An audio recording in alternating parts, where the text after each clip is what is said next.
Hello dear viewers, I am Moshumi Pal with you. Welcome to my class. Today I will take a class on narration, but I have already discussed assertive and interrogative sentence. Now I will try to discuss another rules of narration. First of all, I will try to discuss imperative sentence. The imperative sentence মূলত সেন্টেন্সের শুরুতে হয় মূল verb থাকবে না হলে late থাকবে। আর স্ট্রাকচারটা যদি আমরা ফলো করি তাহলে মূল ভার্ব থাকলে আমরা নিম্নলিখিত স্ট্রাকচার ফলো করব।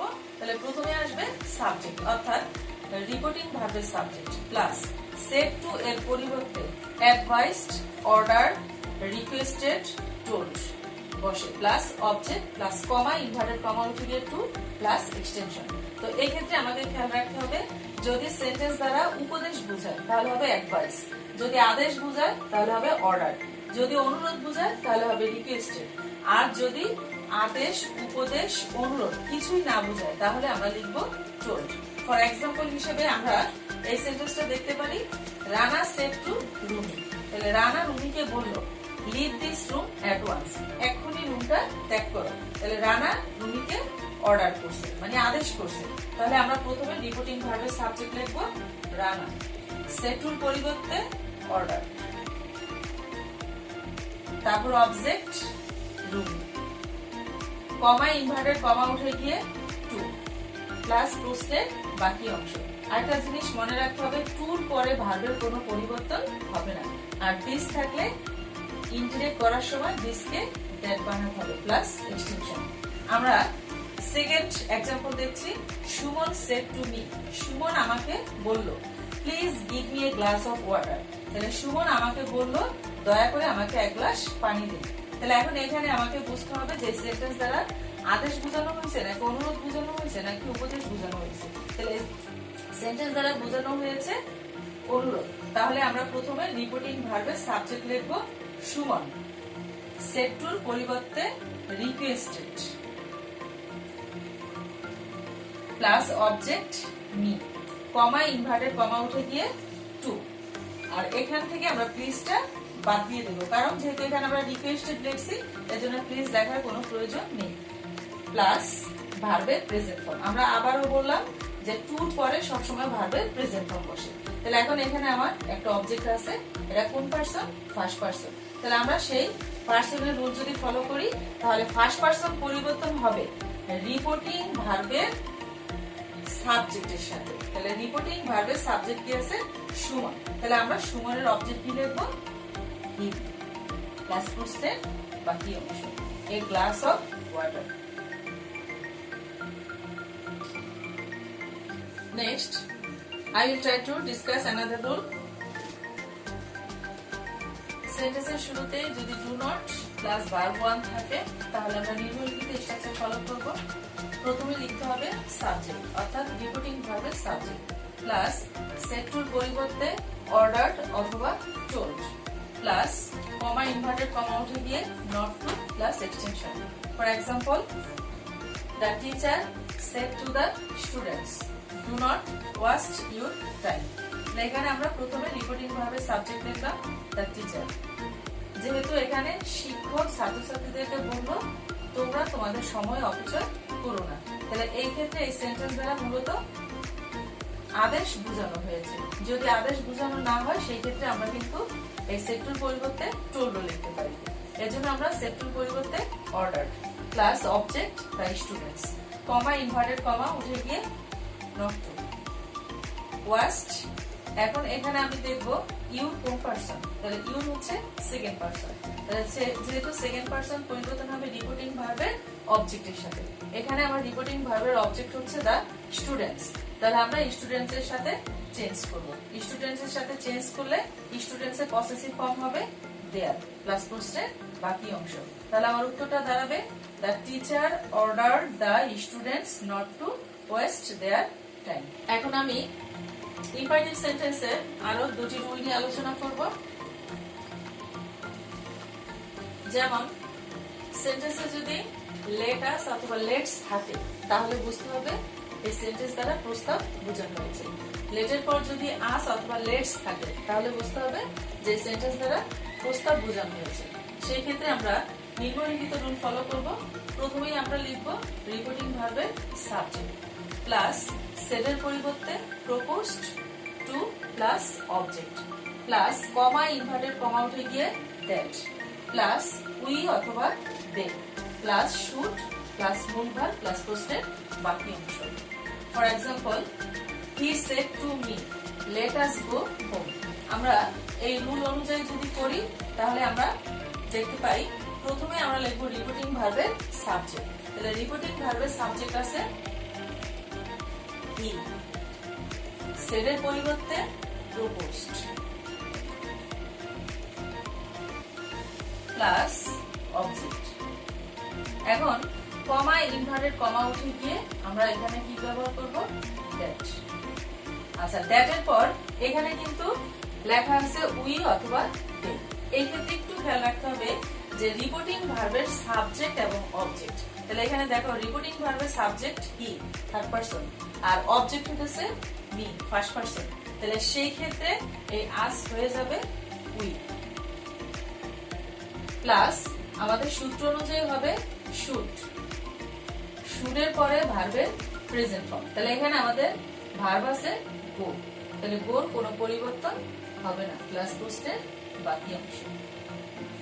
Another example, he said to Rana, let us solve the problem. তাহলে আমরা আগেই বলেছি যে let এর পর যদি আস থাকে বা লেটস থাকে তাহলে বুঝতে হবে এই সেন্টেন্স দ্বারা প্রস্তাব বোঝানো হয়েছে। সেই ক্ষেত্রে আমরা উপরে উল্লেখিত স্ট্রাকচারটা ফলো করব। প্রথমে আমরা লিখব সাবজেক্ট, রিপিটিং ভার্বের সাবজেক্ট। তাহলে এখানে সাবজেক্ট আছে হি, সেডের পরিবর্তে প্রপোজড, অবজেক্ট রানার, কমা ইনভার্টেড কমা উঠে গিয়ে আমরা এখানে ব্যবহার করব দ্যাট। আচ্ছা, এখন দ্যাট এর পর কিন্তু বলা হয়েছে উই অথবা দে। তাহলে উই লিখবো নাকি দে লিখবো সেটা দেখার জন্য আমাকে যেতে হবে রিপিটিং ভার্বে। তাহলে এখন আমরা রিপিটিং ভার্বটা দেখি। He said two Rana. তাহলে এখানে রিপিটিং ভার্বের সাবজেক্ট হচ্ছে হি আর অবজেক্ট হচ্ছে রানা। তাহলে এখন হিও থার্ড পারসন আবার রানাও third person, that means subject object দুটোটাই থার্ড পারসন। এর জন্য এখানে আমরা এদের পরিবর্তে আমরা কি লিখবো, দে প্লাস শুড। শুডের পর ভার্বের প্রেজেন্ট ফর্ম। তাহলে এখন এখানে আমার ভার্ব আছে কি সলভ, তাহলে এর প্রেজেন্ট ফর্ম কি হবে, সলভ, যা আছে তাই প্লাস পোস্টের বাকি অংশ। এখন আমরা ইম্পারেটিভ সেন্টেন্সে আরেকটা রুল নিয়ে আলোচনা করব, সেটা হচ্ছে রিপোর্টেড স্পিচে লেটের পর যদি হিম, হার, দেন, মি থাকে তাহলে আমরা এই নিম্নলিখিত রুলটা ফলো করব। এই লেটের কিন্তু এখানে আমরা রুল পাবো দুটি, একটা হচ্ছে লেট আস অথবা লেটস, এটা দ্বারা যদি প্রস্তাব বোঝায় তাহলে আমরা এই রুলটা ফলো করব। আর যদি আমরা দেখি যে লেটের পর হিম, হার, দেন, মি ইত্যাদি অবজেক্ট থাকে তাহলে আমরা ফলো করব এই নিম্নলিখিত রুল।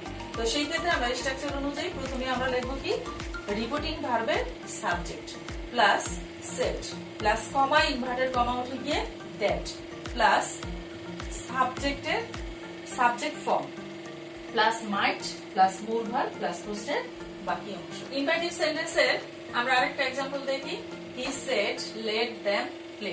তাহলে এখানে কিন্তু লেটের পর আস নেই, লেটের পর আস থাকলে আমরা কিন্তু প্রপোজড দ্বারা করব। যেহেতু এখানে লেটের পর আছে देम তাহলে আমরা নিম্নলিখিত স্ট্রাকচার ফলো করব, যেমন subject plus said plus that. তাহলে প্রথমে আমি সাবজেক্ট লিখলাম হি, তারপর লিখলাম said plus comma inverted comma উঠে গিয়ে দ্যাট প্লাস সাবজেক্ট ফর্ম। তাহলে এখন এখানে আমার দেম এর সাবজেক্ট ফর্ম হচ্ছে দে। যদি এখানে দেম না থেকে হিম থাকতো তাহলে হিমের সাবজেক্ট ফর্ম হতো হি। যদি হার থাকতো তাহলে হারের সাবজেক্ট ফর্ম হতো শি প্লাস মাইট প্লাস মূল ভার্বের প্রেজেন্ট ফর্ম প্লাস পোস্টের বাকি অংশ। তাহলে আমার উত্তরটা দাঁড়াচ্ছে he said that they might play. Next I will discuss optative sentence. তো optative sentence চেনার মূলত কতগুলো চিহ্ন আছে, সেটা হচ্ছে সেন্টেন্সের শুরুতে যদি মে অথবা লং লিভ থাকে তাহলে বুঝতে হবে এটা optative sentence। তো স্ট্রাকচার ফলো করব আমরা এইভাবে।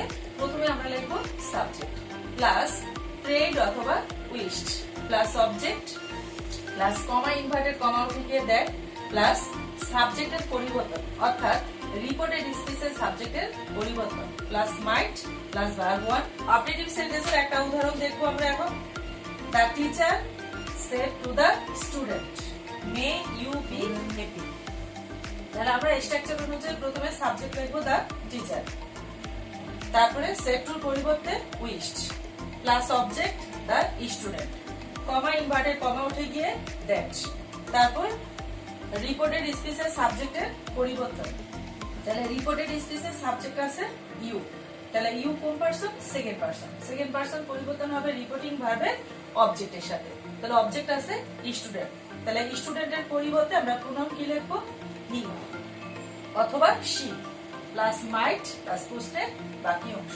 এখন আমি আলোচনা করব এক্সক্লামেটরি সেন্টেন্স নিয়ে। তো এক্সক্লামেটরি সেন্টেন্স কিন্তু চেনা সহজ, কারণ ইনভার্টেড কমার ভিতরে যে সেন্টেন্সটা থাকবে এই সেন্টেন্সের শেষে কিন্তু একটা আশ্চর্যবোধক চিহ্ন থাকবে, যেমন how beautiful the bird is. তাহলে ইনভার্টেড কমার ভিতরে যে সেন্টেন্সটা থাকবে এই সেন্টেন্সের শেষে একটা আশ্চর্যবোধক চিহ্ন থাকবে, তাহলে বুঝতে হবে এক্সক্লামেটরি সেন্টেন্স। সেই ক্ষেত্রে আমরা এই স্ট্রাকচারটা ফলো করব। প্রথমেই আমরা লিখব রিপোর্টিং ভার্বের সাবজেক্ট প্লাস সেডের পরিবর্তে এক্সক্লেমড, তারপরে উইথ জয় অথবা উইথ সরো অথবা উইথ সারপ্রাইজ। এই ক্ষেত্রে আমরা দেখব সেন্টেন্স দ্বারা যদি আনন্দ বোঝায় তাহলে হবে উইথ জয়, সেন্টেন্স দ্বারা যদি দুঃখ বোঝায় তাহলে হবে উইথ সরো, সেন্টেন্স দ্বারা যদি অবাক বা আশ্চর্য হওয়া প্রকাশ পায় তাহলে হবে with surprise, plus comma inverted comma উঠে গিয়ে দ্যাট, প্লাস আগের রুলের মতোই রিপোর্টেড স্পিচের সাবজেক্ট ও ভার্বের পরিবর্তন প্লাস ভেরি অথবা গ্রেট প্লাস প্রশ্নের বাকি অংশ। তো এক্সাম্পল হিসেবে আমি এখানে দুইটা এক্সাম্পল দিয়েছি। They said how beautiful the bird is. তারা বলল পাখিটি কত সুন্দর। তাহলে এখন দেখো ইনভার্টেড কমার মধ্যে যে সেন্টেন্সটা আছে, অর্থাৎ দ্যাট মিন্স রিপোর্টেড স্পিচের মধ্যে যে সেন্টেন্সটা আছে সেখানে কিন্তু একটা আশ্চর্যবোধক চিহ্ন আছে, তার মানে এটা কোন সেন্টেন্স? Exclamatory sentence. তাহলে আমরা সূত্র অনুযায়ী প্রথমে কি লিখবো? রিপোর্টিং ভার্বের সাবজেক্ট। তাহলে রিপোর্টিং ভার্বের সাবজেক্ট আছে দে, এই সেড না লিখে এর পরিবর্তে আমরা লিখবো এক্সক্লেমড। এখন এই সেন্টেন্সটা দ্বারা বোঝানো হয়েছে যে পাখিটা কত সুন্দর, তাহলে আনন্দ বোঝানো হয়েছে। তাহলে আমি আগেই বলেছি যে আনন্দ বোঝালে আমরা লিখবো উইথ জয়, যদি দুঃখ প্রকাশ পায় তাহলে লিখবো উইথ সরো, তাহলে এখানে আমরা লিখবো উইথ জয়। এখন এই দুইটা সেন্টেন্সকে একটা সেন্টেন্সে রূপান্তর করার জন্য আমরা একটা লিঙ্কার ব্যবহার করব। সেই লিঙ্কার হচ্ছে কি? দ্যাট, কমা ইনভার্টেড কমা উঠে গিয়ে দ্যাট প্লাস রিপোর্টেড স্পিচের সাবজেক্ট ও ভার্বের পরিবর্তন। তাহলে এখন আমি দেখবো রিপোর্টেড স্পিচের সাবজেক্ট কোনটা। রিপোর্টেড স্পিচের সাবজেক্ট হচ্ছে দ্য বার্ড আর ভার্ব হিসেবে আছে ইজ। এখন যেহেতু দ্য বার্ড থার্ড পারসন, এর জন্য এর কোনো পরিবর্তন হবে না। আর ভার্ব এম ইজ আর থাকলে আমরা লিখবো ওয়াজ অথবা ওয়ার, তাহলে ইজ এর পরিবর্তে আমরা এখানে লিখবো ওয়াজ। এখন লেখা আছে ভেরি অথবা গ্রেট, এখানে আমরা দেব ভেরি প্লাস প্রশ্নের বাকি অংশ। তাহলে উত্তরটা দাঁড়াচ্ছে দে exclaimed with joy that the bird was very beautiful. Next example, she said, alas my mother is dead. তাহলে সে বলল হায় আমার মা মৃত। তাহলে এখন প্রথমে আমরা রিপোর্টিং ভার্বের সাবজেক্ট লিখব she, said এর পরিবর্তে exclaimed, যেহেতু এই সেন্টেন্সটা দ্বারা দুঃখ প্রকাশ করা হয়েছে এর জন্য আমরা লিখব with sorrow, comma inverted comma উঠে গিয়ে দ্যাট। এখন রিপোর্টের স্পিচের মধ্যে যেহেতু এলাস আছে, তাহলে এলাস থাকা মানে যে সেন্টেন্সটা দ্বারা দুঃখ প্রকাশ করা হয়েছে এর জন্য আমরা লিখছি উইথ সরো, এর জন্য আর এলাস রাখার কোনো প্রয়োজন নেই। এখন আমরা দেখবো এখানে আমার সাবজেক্ট আছে মাই মাদার। তাহলে এখন মাই কোন পারসন? মাই ফার্স্ট পারসন, তাহলে ফার্স্ট পারসন পরিবর্তন হবে রিপোর্টিং ভার্বের সাবজেক্টের সাথে। তাহলে এখন রিপোর্টিং ভার্বের সাবজেক্ট কি আছে? শি, তাহলে মাই যেহেতু পসেসিভ ফর্ম, তাহলে আমরা শি পসেসিভ ফর্ম লিখবো। তাহলে শি পসেসিভ ফর্ম হচ্ছে হার, মাদার। আর এখানে ভার্ব হিসেবে আছে কি ইজ, ইজ এর পরিবর্তে ওয়াজ, ডিড। এই সেন্টেন্সে কিন্তু ভেরি অথবা গ্রেট লেখার কোনো প্রয়োজন নেই। যে সমস্ত সেন্টেন্সটা হাউ অথবা হোয়াট দিয়ে শুরু হবে সেই সেন্টেন্স গুলোতে আমরা লিখবো ভেরি অথবা গ্রেট। আর এটা কিন্তু মূলত সাবজেক্ট দিয়ে শুরু হয়েছে, এই ক্ষেত্রে আমাদের হাউ অথবা ভেরি অথবা গ্রেট লেখার কোনো প্রয়োজন নেই। তাহলে আমার উত্তরটা দাঁড়াচ্ছে she exclaimed with sorrow that her mother was dead. That's okay. I would like to finish today. Many thanks and thank you all. See you again coming class.